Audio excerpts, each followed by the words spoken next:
Right now, the first results from a new weekly I-24 News poll done in conjunction with Israel Hayom Daily.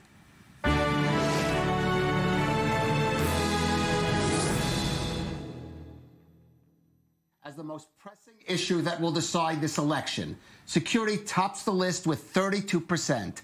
Next are the investigations of the Israeli Prime Minister at 23%.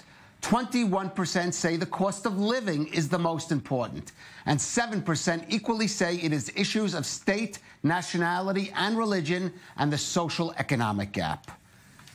Well, with us in the studio for more is our reporter, Jordana Miller. But first, let's go to our Tel Aviv studio and our diplomatic correspondent, Ellie Hochenberg. And Ellie, put some of these responses we've got in the context of what we have been hearing so far in this campaign season. Well, easily, Calev. It's all about the security ticket. Prime Minister Benjamin Netanyahu, who built up reputation as Mr. Security for many years now. And let me just remind you also, the current defense minister, who makes a whole lot of security or military-oriented cameos recently, obviously well calculated. On the other side, a hopeful Mr. Security, former IDF Chief of Staff Benny Gantz, with proven military credentials, who resembles this epic general/leaders in Israel's history, an image that definitely speaks to the hearts and minds of Israelis. Now, how different the two really are when it comes to their opinions on security, so far we can't really identify much difference, and that takes us to perhaps the political campaigning obstacle in this respect. Gantz was Chief of Staff under Netanyahu as Prime Minister, so neither one of them can really attack the other much about it, because it will simply drag both of them down. Ellie, one other number that really stands out there beyond the security that, as you point to, has been a mainstay in Israel is that 23%. That is the percent in our poll who said for them the #1 issue are those corruption scandals involving Benjamin Netanyahu.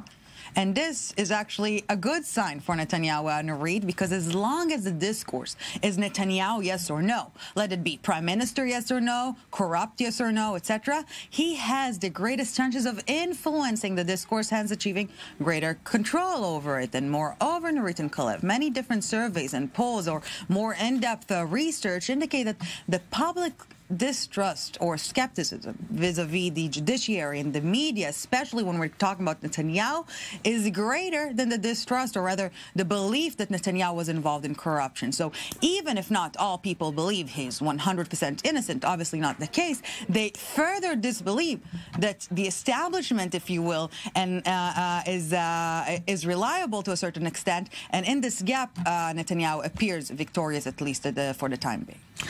Jordana, these are the general responses from the Israeli public. You've been out on the streets talking to individual Israelis about some of these issues. What have you been hearing, especially on the key point of leadership? Right. Well, you know, we learned in the American election that it's important to really talk to the voters, because polls can be very misleading. I'll say that the results of our poll do show the importance. When we talk about the corruption investigations, that touches right on the issue of leadership. And that is something today, when I talk to the voters, they are very concerned with. Likud voters saying, you know what, if he's indicted, the Prime Minister, we're not sure we're going to support him. And then those who are very, I would say, enamored with Gantz after his speech, talking about his leadership, his clean leadership. He seems honest. He seems like he has a lot of integrity. But then others who are still not buying him completely, because they say leadership is really about experience in politics, something Gantz doesn't have. Take a listen to what one voter had to say to me today.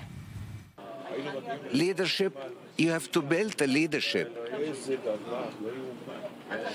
I mean, you have to have some experience. You remember Begin or Shamir or Rabin. It took years till they became a real prime minister, what you say. All right, so that is big picture leadership. You gave us a little taste of the spectrum that people were on that you spoke to today.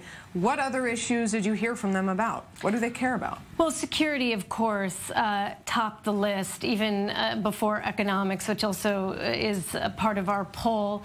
But, of course, this is Israel. It is a country that is very divided internally right now between religious and secular. And that very, I would say, hot-button issue that comes up again and again, the kind of debates over how much religion we should have in our civil life, right. From whether that's buses on the Sabbath or who can pray together at the Western Wall. This is a major issue for Israelis. Listen to what one older senior citizen had to say to me about that. Once it was more simple. You didn't have so many parties in Israel. Today you have a party for this and a party for that. And I'm telling you again, for me it's very important that the religious will not be connected to the state. You want to be religious? Be religious. I respect you, but not on my account. And Jordana, that is a specific issue we should stress of concern mainly, let's say, to, I would even say, minority of Israelis. What is the bigger picture that you got out of talking to people out there on the streets coming up to the vote? Well, this is the great thing about reporting, because you really get to hear from people. And what surprised me is that more and more people are talking about the need for change. They want a change. And that even applies to people who think Netanyahu has done a fabulous job for a decade, but they simply want a new person in office, and they want term limits. Even those who don't support Gantz, they say, you know what, we're a democracy like all democracies. We should have term limits, and we hope the next prime minister makes those term limits. So there seems to be an appetite and a desire for change, which doesn't bode well for the Israeli prime minister. And Ellie, hearing what Jordana is saying about change, a good time to remind our viewers we're talking about a prime minister who is running for a fourth consecutive term. That would be his 5th overall. That would be a making history in Israel.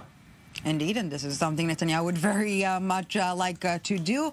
Netanyahu himself, when he was on the opposition benches, was talking about the need to limit the terms of prime minister, and now we're hearing other opposition leaders calling for the same. Obviously, you see things differently from the actual seat of the prime minister, but just another point on Netanyahu's campaign so far. We indeed seeing a lot of online media campaign gaining traction, and many Likud party members and ministers lashing out at all the political targets. But Netanyahu himself is doing what he does best, and this is being prime minister. He's making a lot of appearances under the capacity of prime minister. He's expected to spend a decent chunk of February abroad in diplomatic tours.